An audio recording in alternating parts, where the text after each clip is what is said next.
আব্বু আব্বু একটা কথা বলি। আচ্ছা বলো কি কথা? কয়টি প্রাণী জান্নাতে যাবে? মাশাআল্লাহ মাশাআল্লাহ, তুমি জানতে চাইতেছো যে কয়টি প্রাণী জান্নাতে যাবে, ঠিক না? জি।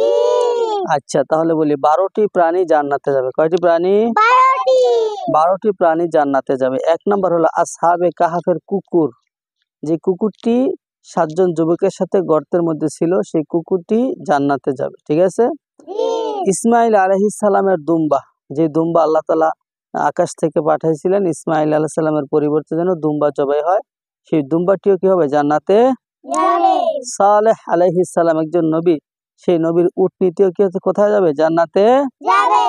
ওজাইর আলাইহিস সালাম একজন নবী, তিনার একটি গাধা ছিল, সেই গাধাটিও জান্নাতে যাবে। আমাদের নবী সাল্লাল্লাহু আলাইহি সাল্লামের একটি উটনী ছিল, সেটিও জান্নাতে যাবে। আমাদের নবী সাল্লাল্লাহু আলাইহি সাল্লামের একটি বোরাক ছিল, সেটিও জান্নাতে যাবে।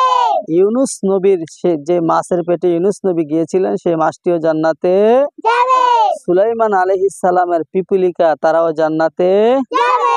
ইয়াকুব আলাইহিস সালামের বেড়া, সেটাও জান্নাতে যাবে। যাবে। রানী বিলকিসের হুদহুদ পাখি, সে পাখিটিও জান্নাতে যাবে। আমাদের নবী সাল্লাল্লাহু আলাইহি ওয়াসাল্লামের দুলদুল নামক একটি ঘোড়া ছিল, সেটিও জান্নাতে যাবে। তাহলে এই 12টি প্রাণী জান্নাতে যাবে। যাবে, ঠিক আছে না? জি। আচ্ছা তো ঠিক আছে।